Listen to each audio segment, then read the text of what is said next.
Hello, everybody, and welcome to the Witty Writers Show. It's a very, very special show today because we're doing it in conjunction with the book club hosted by Heather Skinner. Hello, Heather. Hi. It's so lovely to see you, and we're going to be interviewing the fabulous Josephine Wrightson. Hello, Joe. I tell you, I love it when we do group shows. I think it's absolutely fantastic. Hopefully, everywhere we've all shared, it's all gone live. It's all bing, bing, bing, bing. Hopefully.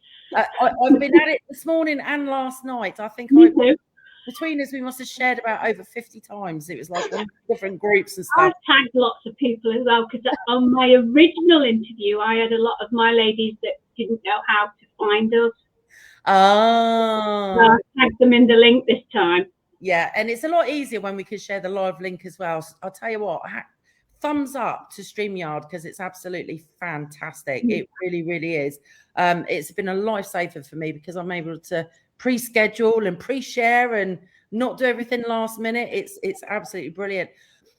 But the reason we're doing today is because, Heather, you do the most fantastic book club where you literally give authors a chance to have their books voted on and read for a particular month. And it's absolutely brilliant. It really, really is, because you do it like monthly. So you do a monthly poll, a book and author gets chosen, and then that's the book you focus on all month. And for this last month, it's been you, Josephine Wrightson. It has, yes. It's been great. I've loved it. With your dark fantasy, which I have to say I've read. It's in the spicy books category, and I tell you what, the story. Do we have an extremely spicy or just spicy category? Listen, I like a bit of spice on all levels. I don't mind. But what we're going to do, I'm going to hand it over to Heather because you are the co-host for the day, and I'm just going to enjoy the chat, and I'm going to enjoy being part of the guest actually. Yay! So over to you, Heather, my darling.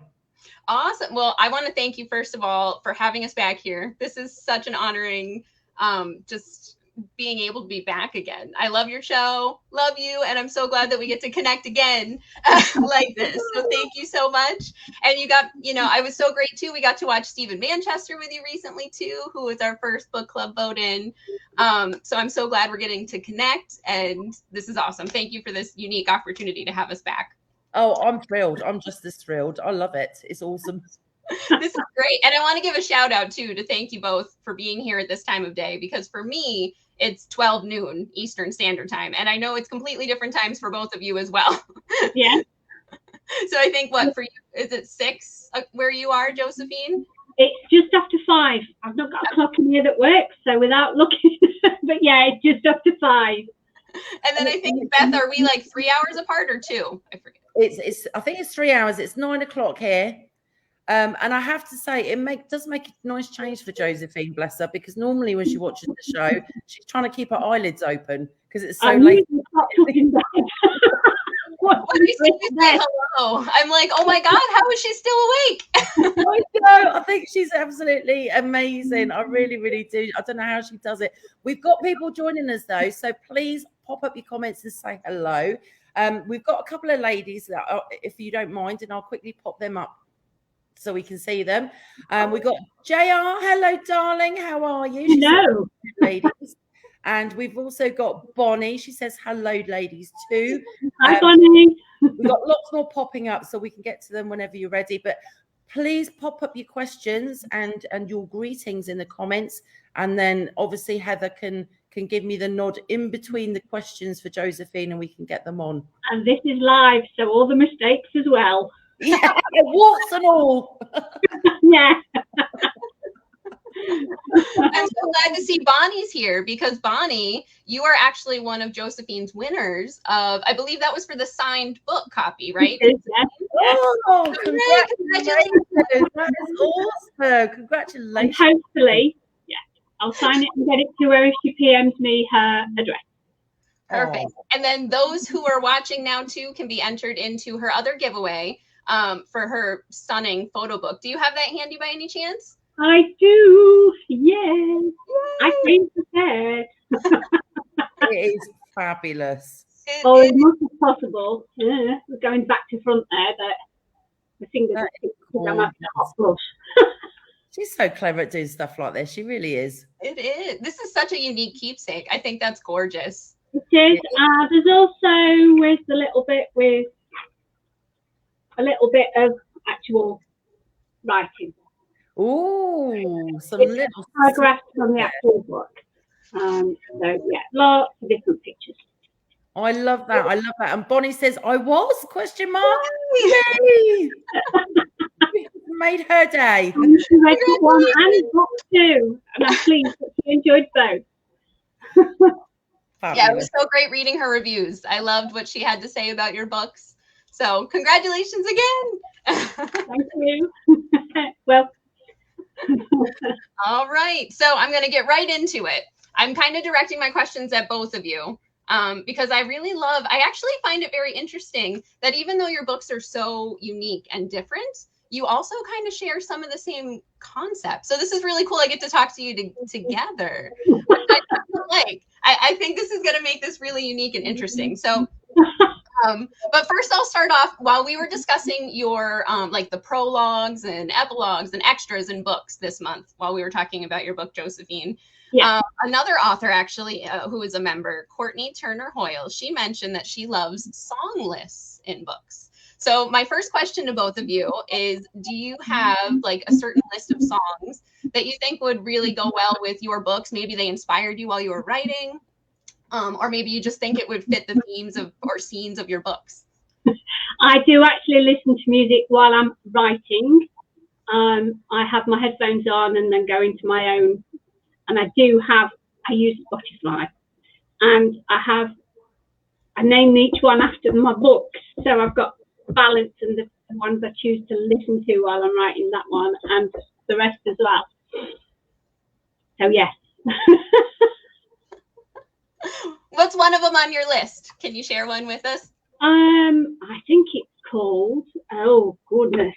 Now the group is Breaking Benjamin, and it's Demons that the song is about. Let me find it. I don't know off the top of my head. Okay. Names and things are not The Darker View by Breaking Benjamin. Oh yeah, that is really cool and fitting. Nice. I like that. What about you, Beth? Do you have any songs that come to mind for either Josephine's books or your own? Do you know what? I'm one of those. I have to write and read in the quiet. I find it very hard to zone in as I'm writing. So I'm the complete opposite to Josephine. I need like peace and quiet. And if I'm in the writing mood and my family's all making a noise, I just get really frustrated. And I have to bite my tongue because I know it's them being the family, but I'm like, what's a peace and quiet? To be honest with you, and Josephine will tell you this, I literally, a lot of the time, I'll do 19-hour days because I'll get the stuff done for the show and everything else during the day. And then when everyone starts going off to bed, that is when I'm like in heaven. So Josephine will message me going, are you still up? And I'm like, yes, I'm writing. I'm getting up. Beth should be going to bed. Very often. Yeah, I should have been in bed like hours ago, and I'm still up writing because it's so quiet and cool. I can just get stuck in and just write away. I love your choice of Breaking Benjamin because I love that band. I think for mine, one of the songs that really sort of sticks in my mind for my trilogy is Radioactive. Oh right. I love that because it sounds so dramatic, doesn't it? And I mean I love that band anyway. My son told me about them before they even got noticed and before they got signed, and he's like, Mum, you got to listen to this song. And I'm like, yeah, I really like that. Next thing you know, they were the next big thing. And they actually followed me on Twitter for a while. That's my claim to fame. Very good. It didn't last for long. Once they got famous, they were like, "No, I'm going to drop you." No, they didn't. They didn't. I haven't actually checked whether they're still following me or not, but fantastic band. But I think that's a really good idea about doing a playlist with the books. Josephine, maybe that's something you could start doing, especially as you're listening to the music as you're writing. Yeah. Because you can have, you know, the songs that you're listening to at dramatic moments, especially, you're going to be able to share. I love that. I've never heard of that. That's awesome. I think that's something that everybody should do. The majority of the ones I listen to are, because my book's umbrella term is romance. I like easy listening romantic songs, but every now and then I actually think that one is a lovely song, full stop. But yeah, the emotions in the book you can relate to the song as well. Yeah. I love it. And, you know, it's funny when you associate it with songs. I don't know why, but I already feel like, I know Beth, we spoke about this last month with your books. Like, I can totally envision both your books being turned into movies. And I feel like when you add the music to it, it adds more to it too. Like, okay, you're building your soundtracks now. Like, it's rolling, ladies. I like where we're going. It's funny because when you think about it, right? Obviously, when you're watching a movie, there's music all the way throughout, and the music does set the scene. So I suppose it does make sense to maybe add a playlist with your books, because you are setting the scene. I mean, when you think about like the Jaws, you know, yeah, you know what I mean? You could really go to town. The original Jaws, at the beginning, when the young girl's in the water being eaten, and the screaming, I cannot listen to that still. That still terrifies me. It's like cushion time. I know, that's it, because the music just adds to the suspense and the drama of it. I can't watch anything scary anymore because my husband watches me instead of the movie. And the moment the music gets all tense and I'm like, glued for something to happen, he'll all of a sudden grab me and go, oh.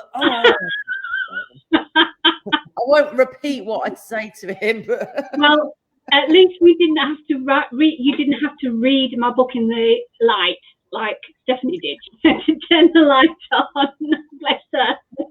She wasn't expecting it like that at all. No, do you know what? I must admit, see, the horror stories that I've read are shocking. So your book for me was just fantastic. I loved it. I love both.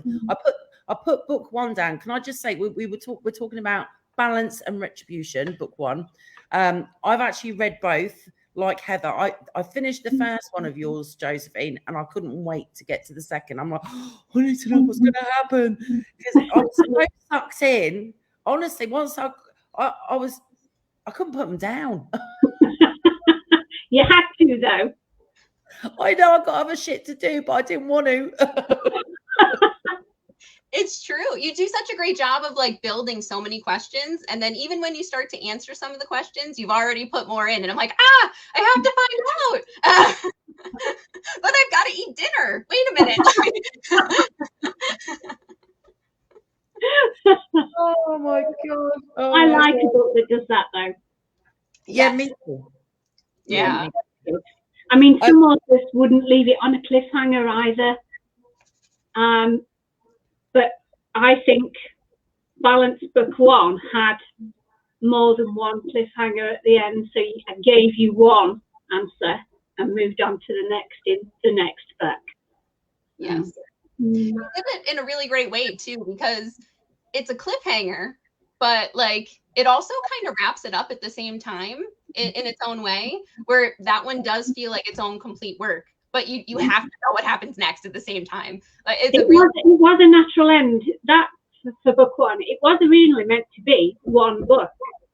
But as I started writing it and the flow was going, it's like it's going to be awfully long for one book.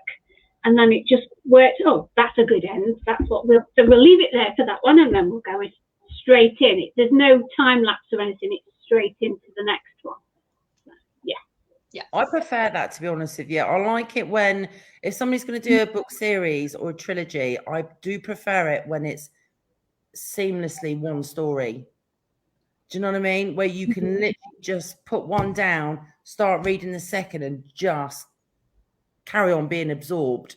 I find it very difficult with some other authors when they sort of do this massive big recap and everything else. I'm like, I don't want all this recap and stuff.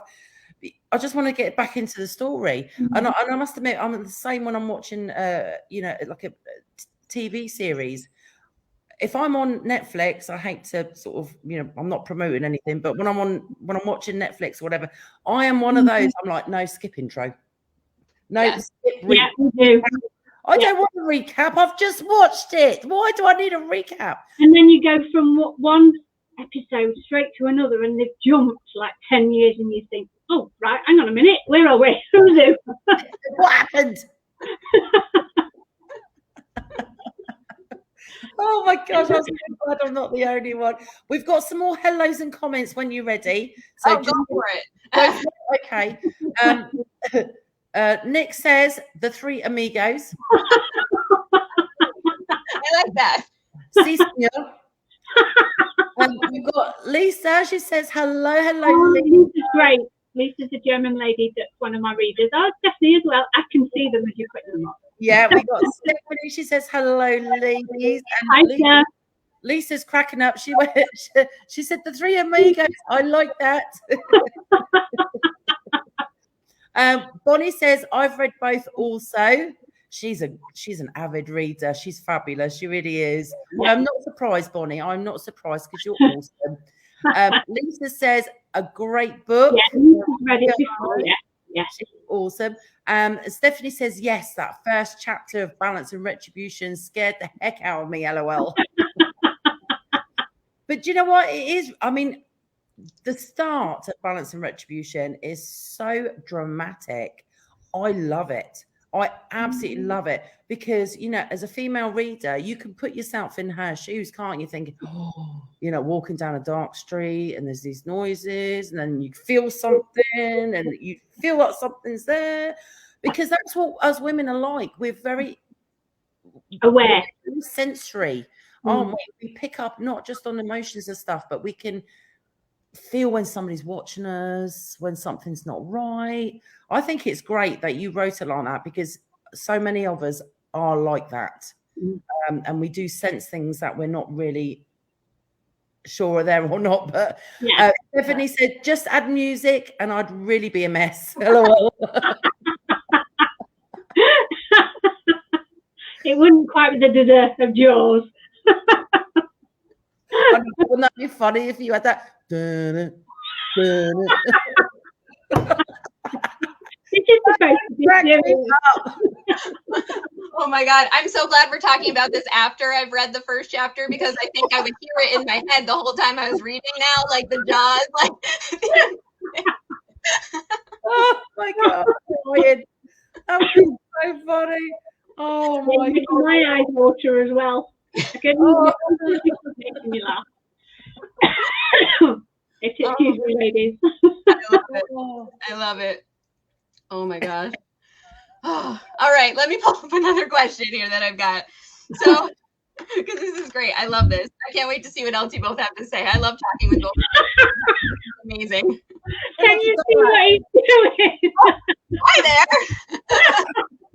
We need the music. Yeah. I live in a mad house. I have absolutely no sense of it being peaceful. Hence headphones and music. I just warn you, I've had 4 children. And if I laugh too hard, I might have to brace myself. I'm just giving you a heads up right now. I'm not quite that bad. It deserves a bit still, though. Oh my God. I already feel like I've done 100 sit-ups already. Oh my God. That's the second time this week. I'll tell you, to the point of crying. I know why. I tell you, honestly, the private conversations me and Josephine have, but we're like a double act. It's hilarious. I'm glad you're getting to share it. I hope everybody's laughing too. I like when laughing. And there was a smaller hand in there as well. Can I just say Nick said he's scared himself?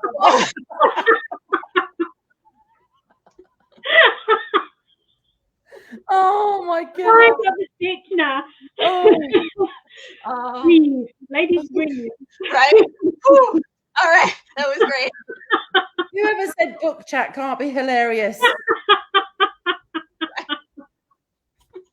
I think book chat is great. But anyway. Okay. No, I'm trying to All right. Whew. Next question. Whew. All right.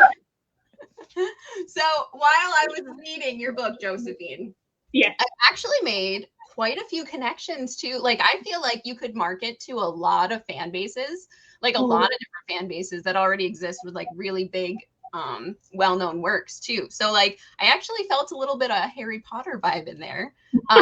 She's like, Harry Potter. I love Harry Potter, and I know we talked about it last month too with Beth. So yeah, the books grew up with the kids that started reading them as well. My son started reading them when they first came out. He's now turning 30 next month. yeah, and I feel like the adults he's grown now up with them, and he still the stories grew with the kids. They got darker as they got further on. So I feel like that adult Harry Potter fan base would love your work because she's kind of like this chosen one, and you find out more about the parents and you find out more of her. And my favorite Harry Potter character is actually Snape. And I think that's why I loved Marvin so much in your book, because he's kind of like the anti-hero to me, like Snape was. So I felt like you could market to a Harry Potter fan base, maybe a little Twilight in there, maybe a little like, even more modern, like the Loki. I don't know if you guys have watched the new Loki Marvel. No, I've not yet. Have not. There's kind of this, like, I felt like you know, kind of the way things were destined a little bit written in your book. That kind of fits in with that. Like even Narnia with your trees, I loved it. So like what I wanted to know is, do you guys think your books share any kind of fan bases or even like age target bases? Because it's so wide. Like I could see, you know, Beth's fitting into so many too. And I would love to know what you guys think your target. I think Heather, though, when Beth's done the two versions, adult and young adult versions, mine are adult across the board, because Beth's done the young adult, brilliant. It's a marvelous idea, but for me, I think my age group, with all the saucy stories and everything else that's going about for the spicy stuff, is all younger generations and aimed at younger generations. The characters are younger. I like to think my target market is the older lady, full stop. Other people can enjoy it as well, of course, but that's in my head. That's what I've aimed it at, and that's what I've wrote for. It's a different situation though for you and I, though, because obviously all of your characters are adults. All of them. You know, Annalise only has very small amount of contact with one child, and that's to save her and rescue her. But other than that, all of your characters are adults. So you're right, your book should definitely only be for an adult market, because people want to read about others who are the same as them. They want to be in that character's shoes. They want to be that person, especially when you're talking adult romance and adult dark fantasy romance. Because as women, and I'm gonna say it because nobody else will, we want to put ourselves in her shoes and have that, you know, relationship with Ash and that hot, passionate, you know, flirting and everything else. Yeah, I feel that you get forgotten about as you get older, and you think you're just numb below the neck. You're true. That's right. No. You're so right. And do you know what? What people have to remember is that, and I'm going to say this obviously from a woman's perspective, women don't actually get into their sexual peak until they're more mature, whereas males hit their sexual peak a lot younger. But you know, this is why cougars were invented. I'm just saying. Because it's genetics. Women sexually mature much later on, and whereas, as I said, men, they're a lot younger. You know, their sexual peaks in their 20s and 30s. We're only just hitting it in our, you know, late 30s, 40s, and 50s. Whoop whoop. I'm not saying all But you're right. There is a lack of material in, you know, vast numbers like there is for the younger generation, and yet we're only just hitting our peak. We're like, okay, bring it on. You know what I mean? I tell everybody and anybody what I write. Yeah, I accost people on the street. but I can understand, Joe, why your books are so popular, because, you know, as a more mature woman, we want material where the characters are more our age group, where they are still having fun and you know, getting up to mischief and, you know, having the life of Riley, shall we say, adding a bit of spice to our life, you know. But that's what, you know, older women are looking for. And the nice thing is because your characters are more mature, any adult of any age can enjoy it and picture themselves as that character, having those experiences, having that fun, and you know, you can just get lost in and escape reality for a little while. Yeah. And kind of on that, in that direction too, which I love. I don't know if I've heard both of you say it or Beth, but you guys kind of call them naughty bits in your book, and I think that's so endearing. But on that, in that direction, I do want to say, like, Beth has it in her adult version, and then you have, you know, more in book 2. I feel like for yours, Josephine. Book 1 was more of a slow burn for book 1. It's there, but it's not. Yeah. But what I love is you guys know themselves as well, rather than and each other, rather than just jump straight into. I'm not into the stories where you just jump straight into them. Right, and I like to build it. Use it so like it's plot and it's done very mature, like in both of your books where you have it. Because I read the adult versions of Beth's when I read hers in the book club last month too. So like I was wondering if you had tips for other authors who maybe aren't sure how to add in the naughty bits scenes, because you guys both do it in such a good way. You especially Josephine's, there's plot to it, and even yours, you know, leads to Beth, like, you know, things happening later on, and they both do this way of building there's realism, and then you kind of are reminded what they're fighting for when they get to the battles in both your books too, like that family love. You do it so well. What would your tips be for authors maybe unsure how to do the same thing? Do you know what? It's one of those things. I think you have to keep it realistic. There are many books out there, and I'm sure Josephine's read a few as well, because Josephine's an avid reader. There are some books that you read and the sex scenes are just thrown in. And you think, where on earth did that come from? Hang on a minute. 1 minute they're doing this, and the next minute they're like having it away. How did that happen? Because, do you know what I mean? Because it's just been thrown in there. Yes, there is a market for adult fiction. Yes, there is a market for adult fiction, because a lot of people want to read about real relationships. And if you're in a real relationship, you know, the majority of real relationships involve a sexual component.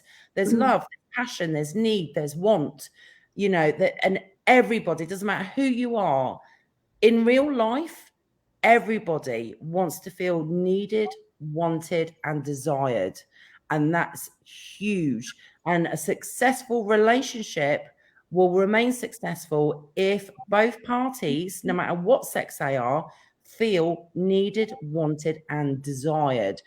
And, you know, you've got to put that when you're writing about relationships, whether it be a partnership or a marriage or just a long-term commitment, you have to involve real life elements, which includes a sexual relationship.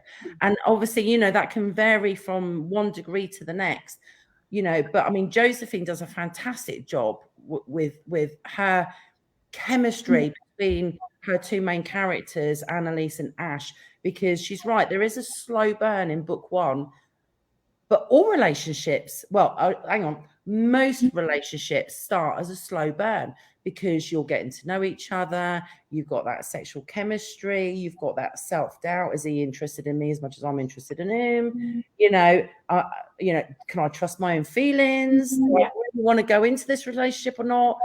You can't deny the chemistry. And Ash and Annalise are going through all these emotions in book 1, which is what most of us go through in our long-term relationships. It's real life. I do think there's a difference as well between love, desire, and sex. Lust. Yeah, exactly. One on its own. It's just, I don't write just sex. Yeah. I write for the desire and the love. As I say, it's romance, isn't it? Yeah, absolutely. Absolutely. I mean, and there's a market for just sex, but that's not my market. No, do you know what? I think when you add a sexual relationship or evolve a sexual relationship in a book, I think if you make sure you have all the other components in there, you know, the insecurities, the passion, the doubts, the sod it all attitude or whatever, if you throw all those mixes in, you're going to make it more realistic for the reader, because that's what we all go through. And let's face it, I think if it's done tastefully, then it adds depth to the characters, because you feel their lust for each other, or you feel their love for each other, and it just sort of draws you in. It really, really does.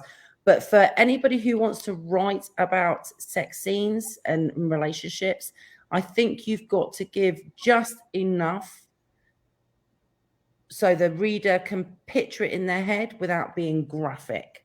And you have to be very careful, because there's a lot of trigger words that many people don't like. And some of them cringe. Yeah, and some of them are really odd. For example, right, there's lots of people watching right now. And there are so many names. You put a post on and ask people to use the weirdest names they've found for separate parts of the body. It's like way out there. It is. But I'm going to say one now, right, which isn't a rude word, but I can guarantee it will probably make half of our viewers cringe. Moist. I swear to you, I have got so many friends that go, "Oh, don't say that word." It's not even a sexual. I mean, it's the same as damp. It's not even a sexual word, but for some strange reason, it's one of the trigger words. People go, "Oh," and they hate it. But you cannot say the C word. If you say the P word, as in cat. A lot of women are go, ooh, so you have. There are writers that carry it off, that do it. Yeah, they are very specific in the way that they write, and they have a certain following. I cringe. I can read it, but it's like, well, I know, but the one thing I would recommend to anybody who's a new writer who wants to include any adult relationship content is to research the most used words that are the least triggering, and read somebody that you would aspire to be, sort of thing. Go through and look at how they do it, how they put it. It's all about, I find the writing the easiest bit about it. I don't like editing.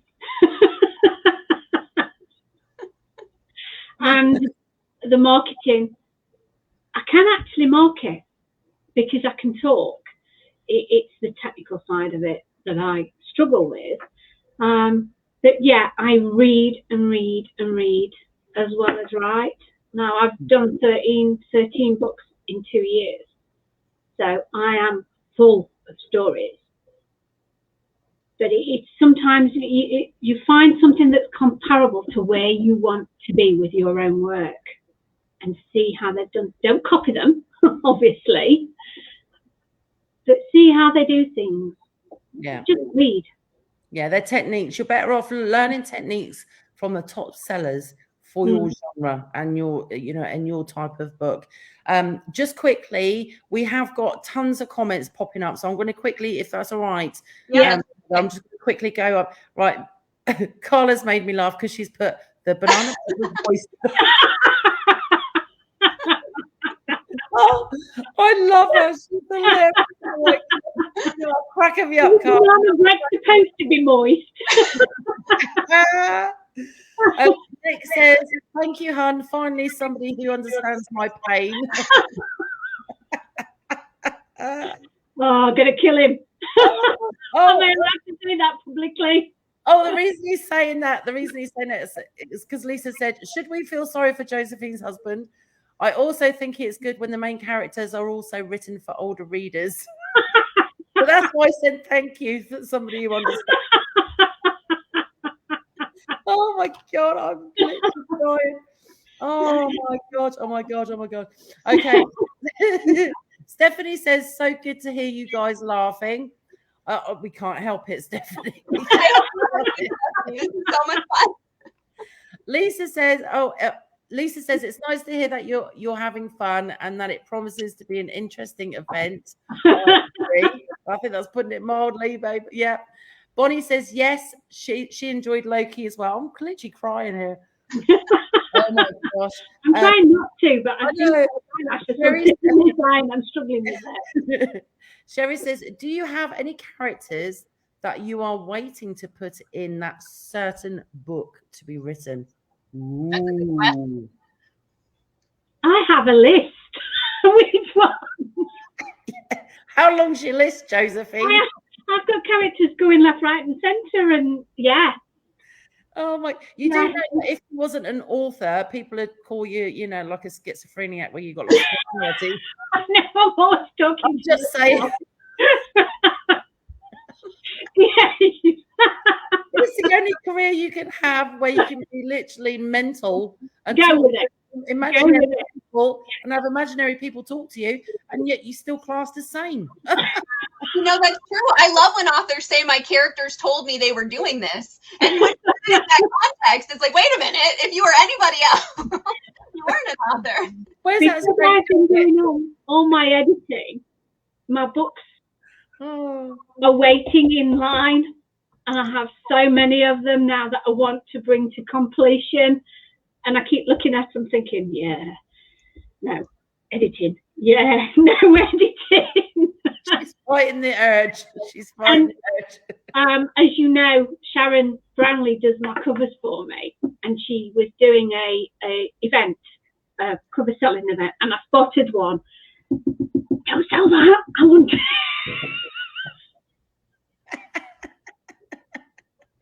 Please save that one for me. Because she will. Obviously, they're all stock photos, and then we layer them and do other things with them so that they're my covers. That I spotted it, and she doesn't like to use them more than once if she can help it. So I asked her to save it for me. Do you know what? That's a good way of doing it. And to be honest with you, I mean, you're really lucky because you found her and she's done an amazing job on all your covers. It's just absolutely amazing. Yeah. So you're all over my living room wall, but you can't see them because that's in the other room. You're such a prolific writer. You're probably one of our best customers, I've got to tell you. She writes her own books as well. She is very, very good. Her books are very good sellers. But yeah, no. My kids will say, "Mum, most people have pictures of the family on the walls, not naughty book covers."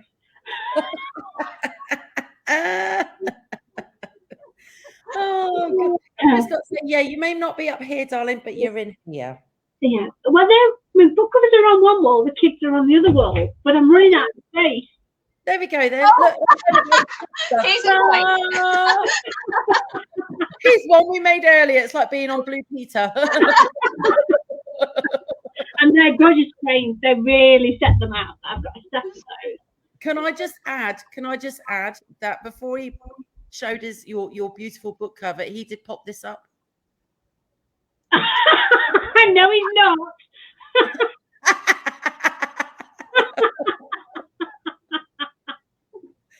He's not. Don't you be fooled. I've got to say, if you two keep making me laugh, I'm literally going to be, I'm not going to be able to walk. He's obviously watching it in the other room. Oh my God, I am dying. Oh, this is great. I did want to bring up too, like you're talking about how you're re-editing and you've got all this creative stuff that you want to work on at the same time. And I have to give you props for your restraint because you're so good. I love what I've read of your work. Like you're just such a great writer. It's so creative. And it must be really hard not to create right now with re-editing because I follow a lot of like tip videos and stuff like that with writing. And there's this one I watch, Bookends Literary Agency. They have a YouTube channel. Oh, you see them? I love them. They have such great tips. And they recently put out a video where they did go in more depth about how editing works, even with an agency. And there's so many eyes on it. It takes a year, sometimes 2 years of back and forth.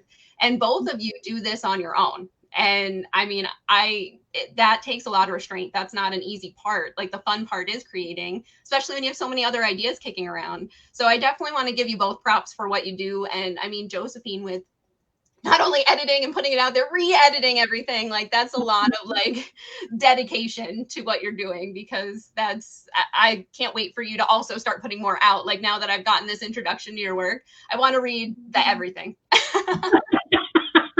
Well, there are two more that there are at the moment, as it stands, the spin-off to the Balanced ones, which are this one. Okay. And then the next one in line is this one. So I'm left to right on here, and then the camera, it's opposite, isn't it? So I'm moving the way I think it should be, and it's not, it's the opposite way. Well, I always say hold it up in front of your face, and then you know it's square. Right in the middle. Can't go wrong. Da, da, da. That reminds me too, in the beginning it was brought up, like I kind of was so excited to start the questions. I should have had you all say your books too. Like everyone, Earth Angels trilogy with Beth was, and then you were voted in next, Josephine. We read Balance and Retribution, book 1 and 2. I'm so sorry. I jumped the That's fine. We're winning it. No, it's all good. It's all good. I have actually attached all of Josephine's details and books and stuff all in the comments as well. So all her links are on there and you can read her amazing reviews. You can click and go straight to her Amazon page to buy her books. It's all on there for you. But I just want to quickly say as well for any new writers that have joined today, there are many different types of editors, which is why, as Heather said, it takes so long when you go through a traditional publishing route, because you have line editors, you have copyright editors. There are editors for each stage. So you get, one editor will check your story to make sure it flows, the story's consistent, it's in the right order and everything else. Then you've got somebody who will just concentrate on the grammar, positioning of everything and that type of thing. Then you might have another editor who will check for sensitivity and trigger words. So when you go through a traditional publisher, there are many different types of editors that each take turns with your work, which is why it's so thorough and it takes so long. But for authors like Josephine and I, we are very limited because, we've both got families, we've both still got children at home, and obviously our families have to come first before we do, because that's, it's part of being a mum. So we have to do the majority of it on our own. But I would like to give a shout out to Beth Hale, who actually, she's an author, but she's also a fantastic editor as well. And she does editing she's done editing for myself and for many other authors that I know. And she is extremely reasonable and super efficient and fast. I mean, this woman's like an editing machine. She's brilliant. She is really brilliant. I can't recommend her enough. And I've used her 3 times, I think now, or should I say used her services. And she's wonderful. But just a little FYI for any new author, make sure you get it edited, because if you don't get your work edited at some level, you're going to get very nasty reviews that you can't get rid of once they're up. So take your time and do it, and try and do it as best you can, because once it's out there, you're going to be judged by readers, and some of them can be ruthless with their reviews. And as I said, once their Amazon reviews are up there, there's nothing you can do about it. You just have to go, oh, okay then, sorry. It's a tough task. It really is. I mean, even when they were talking on that video I watched, I mean, they said even with all those eyes on it and different people and back and forth, however many times they help you with it, a lot of books still go out with some kind of error in it. Like, it's so hard to do that. And then as you guys doing it as one person, or even just, another person, an eye on it, I mean, that's a lot of work. So I give you props for it. I was actually saying in the group this, like recently, sometimes when I find an error, I kind of like feeling like I've got this backstage pass to the book. Like I don't know, like I envision the author sitting there just scribbling this story down because it's so important to get it out. Like, I don't know, sometimes like it kind of mind goes faster than your fingers. That's the fact. Yeah. So sometimes I kind of like that. Like, I feel like I'm getting this VIP reading experience when I catch them. Like, ooh, they were just so into this scene. I see them at a desk with the light on. Like,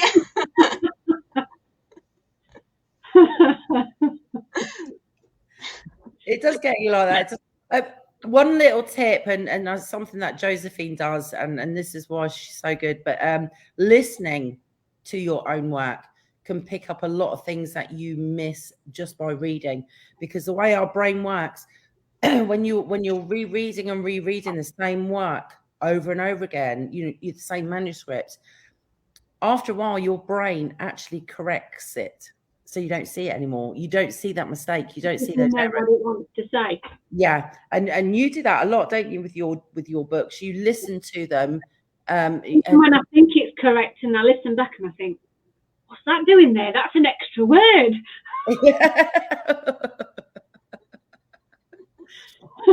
So, I mean, that's a very, very good tip for editing. Editing listening to it is brilliant, and you can hear it.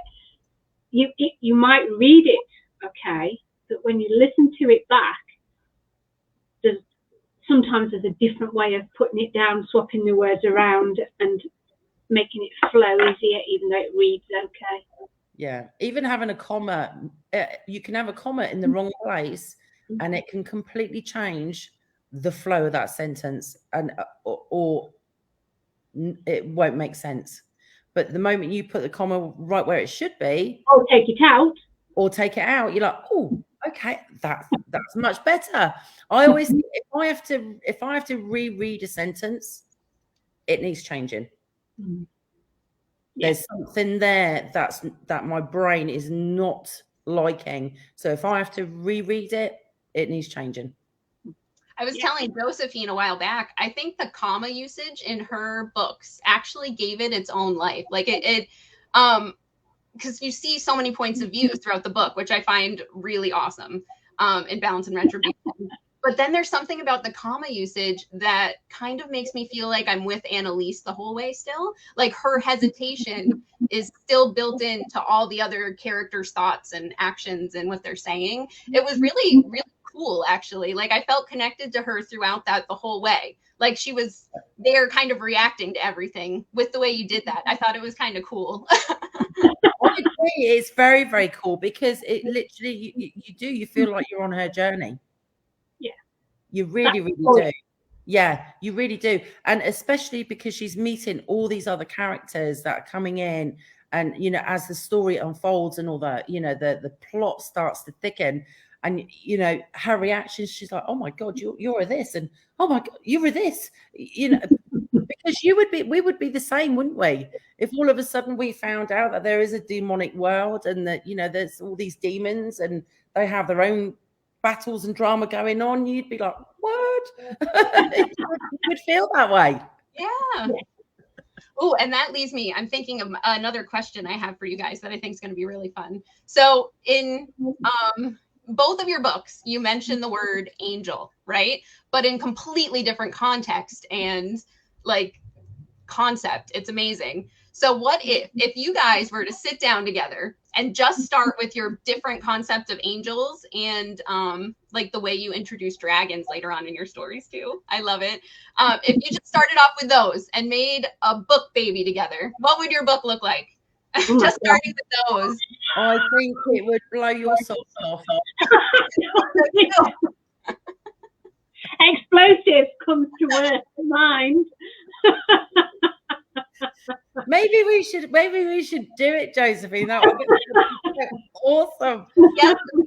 Yeah, you're right, because obviously, I mean, you know, my angels are, you know, an ancient alien race, and your angels and fallen angels are, you know, here on Earth. Yeah, exactly. They're here on Earth, so that would be quite interesting. But dragons are different, you know, because my dragons, yes, I connect them to, you know, the ancient Chinese and explain why the ancient Chinese are, you know, they love dragons and it's part of their culture. But they are, in my stories, they are still an alien race, whereas your dragon is part of the demon world. Yeah. And I love that. I mean, you know, I love dragons anyway. I was like, oh, there's a dragon. I was so excited. I was too. There was no warning. All of a sudden there was this awesome dragon introduced. And I'm like, yes. And I love the fact that straight away there was that connection with Ash, and that, you know, Ash had saved, you know, the dragon demon in the past, and he couldn't understand why he'd gone back to being his dragon form, because he'd wanted to leave that life. I love that. I'm like, oh my God, this is epic. And for those who haven't read Josephine's book yet, this is in book 2. So make sure you get there to the dragon part. Oh, it's so cool. It is so cool. I loved it. I absolutely loved it. Brilliant. I love it. A dragon in there. I love a dragon. They carry on into the next one. I'm trying not to give any spoilers away. I'm trying to avoid spoilers. It's so hard once I've read everything, and I'm so excited to talk about it, but I'm definitely trying. We've got, I'm just going to quickly pop up some more comments, if I may, before you ask the next question. Because we've got Shabazz, who's just joined us. Hello, darling. Hello.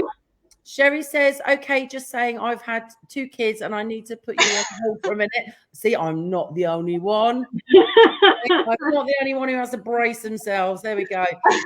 Sherry says, oh, so funny. Bonnie says, too funny. I love it. I love it. I love it. Bonnie says, I get that feeling too. I can see the authors furiously typing away. I do. I'm terrible. I just, yeah. When we I'm get away. When we get on our zone. Carla says the best way to edit is to print the book out and read it. Start with development, move to line editing, then focus on copy edits. There we go.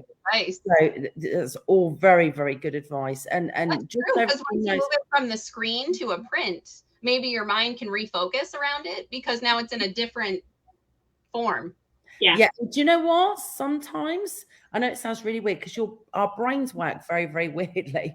Sometimes even just changing the style of the font, just changing the font completely of your work can make your brain register errors that you didn't see before. Well, that's why I'm re-editing mine, because I've learned so much.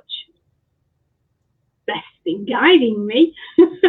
Well, I think it's all one learning curve, though. It really is. I've learned so much in the last few years. I'm just passing on the knowledge to Josephine and other authors, because Brilliant. I had to go back. I learned so much. By the time I finished Destination Unknown and helped, well, I actually helped publish 4 children's books for another author and stuff. By the time I did all that, I'm like, oh, okay, I've learned so much. I need to go back and have another relook at mine, because I think they could be better now. And that's where Josephine is. She's learned so much. She's like, okay, I want to put all this in practice. Yeah, they read better. Maybe they could be even better still than, maybe not 100% perfect, but they do read better now. And listening to them helps. When I first started this process, I didn't listen to them.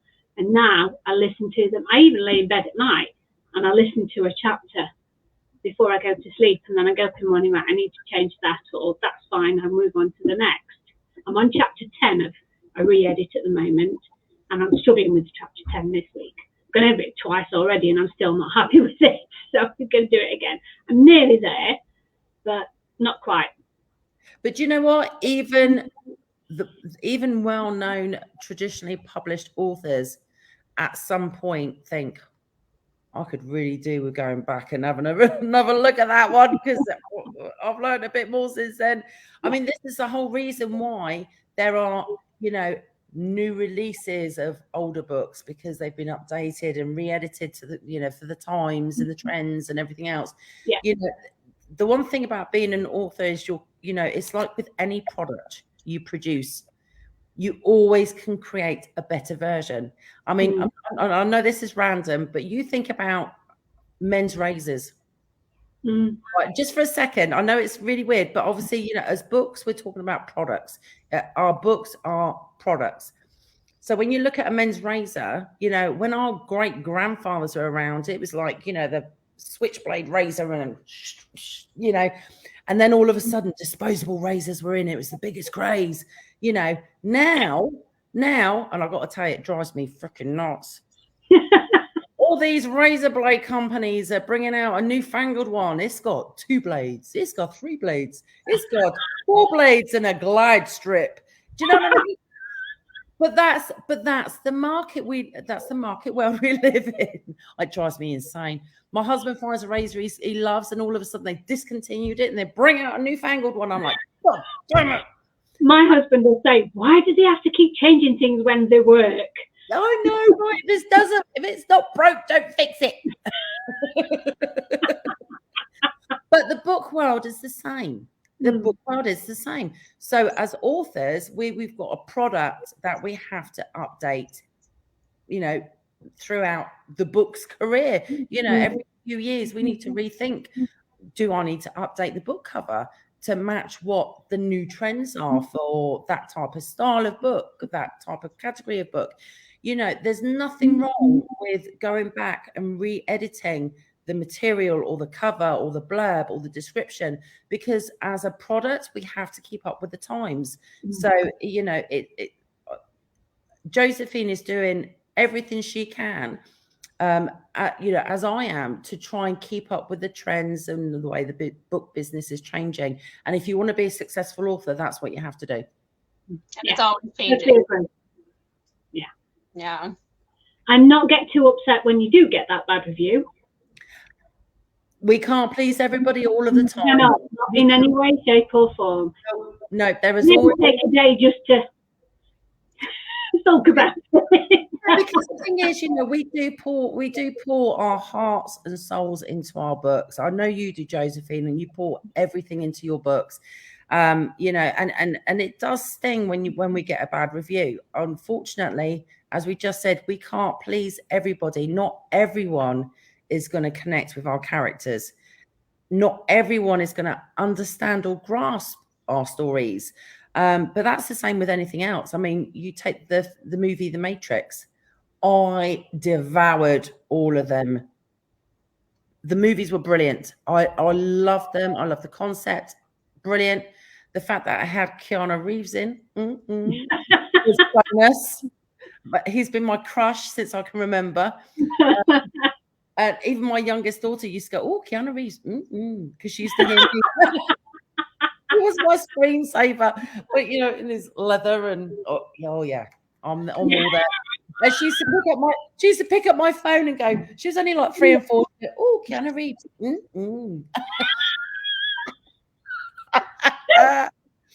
But my point is, there are many people that watch The Matrix who couldn't grasp the concept of the story, just couldn't get it, didn't understand it, and I'm like, that's them. You know, we all, our brains work differently. We all have different personality traits. We all have different imaginations.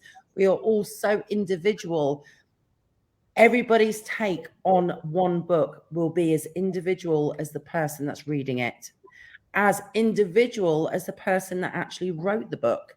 You know, so having all those things in line where it's like, yes, I love this book, is a great thing, but it depends on the person. It is. Little details. There are rules as well that you don't necessarily have to follow all the rules. If you can make it flow, it's written well, but it's not within those rules, doesn't mean it's bad. No, absolutely not. Absolutely. Do you know what? I love the fact that you and a lot of new authors, are pushing the boundaries. This is my style. This is how I write. This is how I tell a story. As you said, there's nothing wrong with being true to yourself as an author. Yeah. The rules are guidelines rather than rules. Yeah. I think we're all different. It all goes back to it. We're just all individual. Some people hate what I've written and other people love it. So it doesn't, I'm in the middle. I would like to think I was grammatically correct in everything I wrote, and I'd like to think I could do it to that standard. But this is fiction. The rules are slightly different for fiction. It's not a documentary. It's a story, and everybody speaks differently when you're repeating a story and telling a story. I agree. And just quickly, Stephanie says, I feel all reviews are good reviews. A bad review can attract new readers too. And I agree with that wholeheartedly.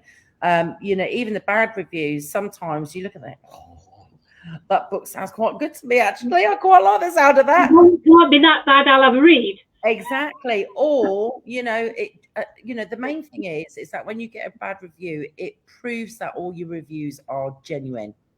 That's the main thing. It proves that they're all genuine. And Goodreads in particular will message you if you get a bad review and say, do not respond to this bad review.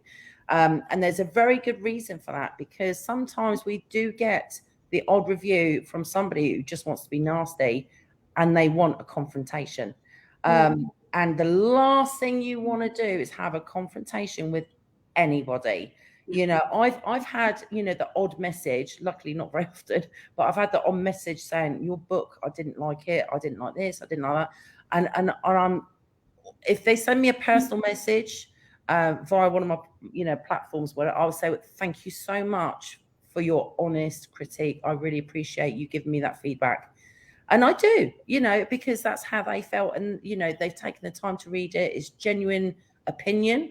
And I will never, never discredit somebody's honest opinion, because we're all getting into it though either, is it? No, and they're all valid. They're all valid. Yeah. The main thing is, as an author, if you get told to say, sorry, I'm fanning myself, but I'm trying to keep it out of the screen because I'm having a hot flush. If you've got many reviews that are all saying similar things, then you need to pay attention. If they're saying, that, for example, when I sent out my beta, my advanced copies, I was on a complete brain block then, as well as my hot flush. A few of my test readers said, we need, this battle scene needs to be more graphic to really give off how serious it is. And I thought, okay, I need to do that then. So I did. I went back in and I really went to town on the battle scene, not graphically, but just enough so people were like, oh God, and it gave a response. Yeah. As long as you pay attention to the ones that will make you a better writer, I think that's all that you need to do, really. Yeah. And just appreciate all reviews, because everybody's taken the time to read your book, which is great in itself. Yeah. Agreed. Every little thing could mean something different to people. I know last month we were talking about in your book, there's one of the races that you very well, you describe very well, but look different to all of us when we started talking about it. What really shocked me. But do you know what? I am sure that I picture Josephine's characters very differently to how she pictures him in her mind. Yeah. Yeah. But I think whoever you are, I think we've all got a very clear image of what Ash looks like in his muscles.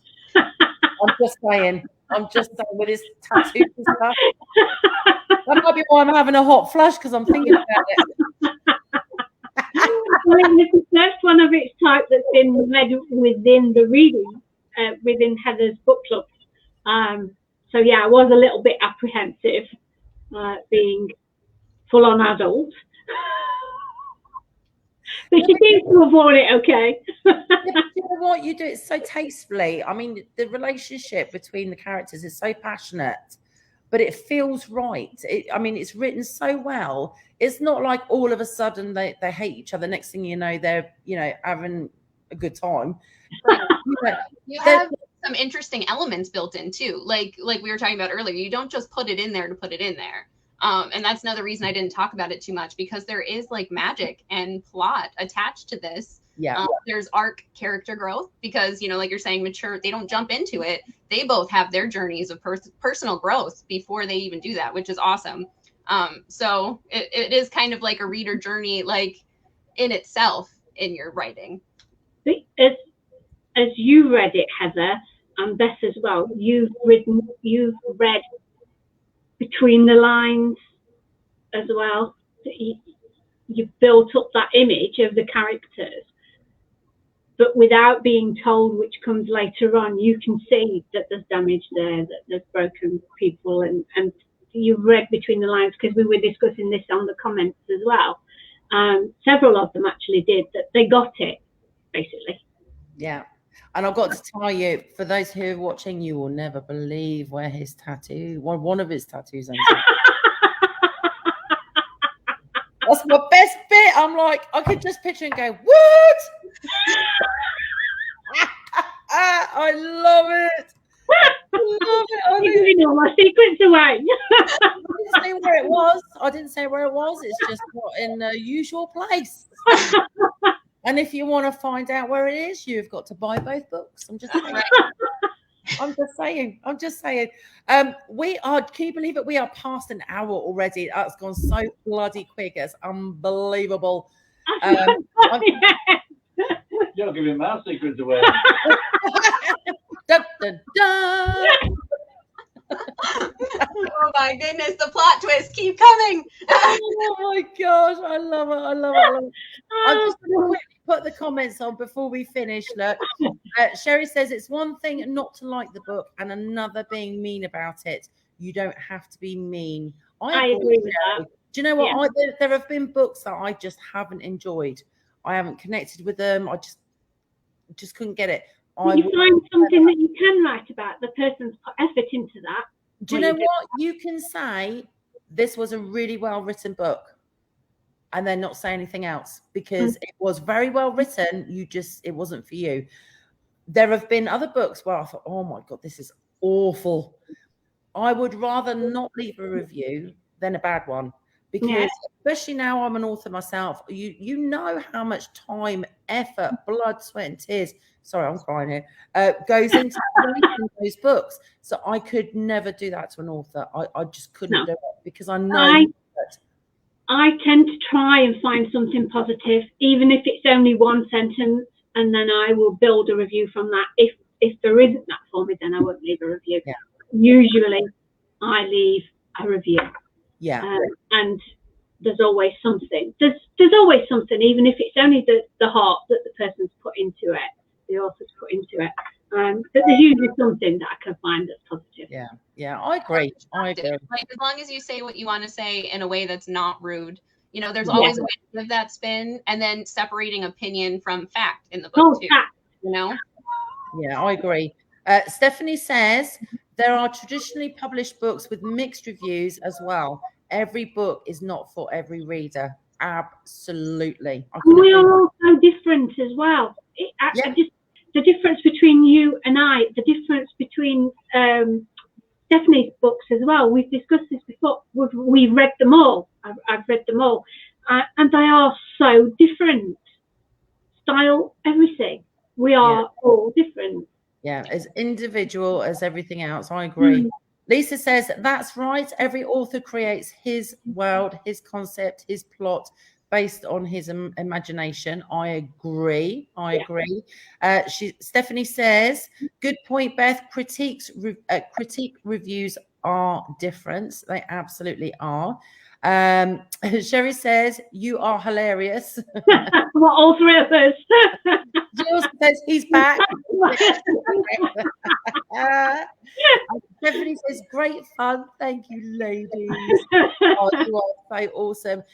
Now, Josephine, if you could hold your books up again, just to show our viewers who are watching. I haven't got the balanced ones. But that's okay. Look at those. They're beautiful. They really give the right atmosphere, don't they, for your stories. Now, as I said, all your links are up attached to the show. So anybody who wants to go and buy a copy today, go do it. The links are there. You've got no excuse. And you can follow Josephine on all her social media platforms. The links are there as well. If you haven't already, please join the book club hosted by Heather Skinner. It is fantastic because, Heather, you don't just do, you don't just do the book reads. You do, posts about the different chapters, the key elements, and it's just fantastic. Amazing. It's brilliant, Heather. It's very good. It really, really is. It's very moving. It gets everybody talking and discussing. And if I'm truthful, I was very surprised at how it flowed this week and how it this month, how everybody just picked it up and gave their own opinions. Yeah, I love it. Yeah, because I know not everybody has the time to read each month. So I try and do the discussions where you can hop in no matter what, and they're hearing more about the book without spoilers. I do my very best. I'm like, okay, can I put this in? No, okay, that's a spoiler. So I try not to spoil, but it's like general discussions that match up with what's going on in a chapter, so everybody can join in and learn about the book, and then even see more throughout the month. Oh, maybe I will read that, or as we go. So I'd like to think it's a lot of fun for everyone, and I have had so much fun getting to interact and feature and interview and everything with both of you. So I am so going to be more in the future. we should do it more often, I'll tell you, because well, everybody else has been having a blast with us, so we must be all right. But just to let everybody know who is watching, the book club hosted by Heather Skinner is for all age groups. There are children's authors on the list as well that you can vote for next month's read or the next month's read. So you literally give every author the chance, don't you, Heather? It's not just adult, fiction. It's fiction and non-fiction across the board for all ages. Genres. All genres, and you can also suggest a book as well. However, the list is getting quite long, isn't it, Heather? Book club's really taken off, which is great. Yes. We just have the book which I will reveal on Wednesday, I think is the first, for this next book coming up. And what I do is you vote for the order. So like the authors that are in the poll keep carrying over. So everybody does get their month. So I'm excited to talk to everybody and no one misses out on a chance. And then I have about 20 authors who have contacted me on a waiting list that want to be featured after that will go into the next brand new poll. So authors that are contacting me now, I'm taking for takeover lists, because I do one takeover or a special event a month on there as well. Fantastic. And Josephine's videos are on there as well. So please go and join and have a look, because Josephine is fantastic. Her books are awesome. And then you can literally look back at all the discussions we've had over the last month about Josephine's book, and join in. You can still join in. If you read it, you can go back to that month and add your comments and feedback for that particular author and book. So it's not too late. Thank you, everybody, for joining me today for this very, very, very special The Witty Writers Show. Thank you. In conjunction with the book club and Heather, and obviously Josephine. Thank you so much for spending this morning with us, or this evening for you. Thank you. You are so awesome. And please let us know once you have read Josephine's books, because they are fab, and let us know what you think. And don't forget to share the interview. Okay. If you do, I might talk Josephine into doing like a little special gift for you. So yeah, we can sort something out. But thank you, everybody, and we will see you on Thursday again for the Witty Writers Show, where we'll have Mark Gottlieb live. I'm super excited. Well, And we'll be talking about what you guys should be doing while you're writing your book. So we'll give you tips and advice of what you should be doing to get yourself seen, get yourself noticed, and start building up your following and test readers. So do not miss this Thursday's show, and we will join you then. Thank you, my ladies. Thank you, Beth. Thank you for that. We'll see you again next time, everybody. Bye. Bye for now.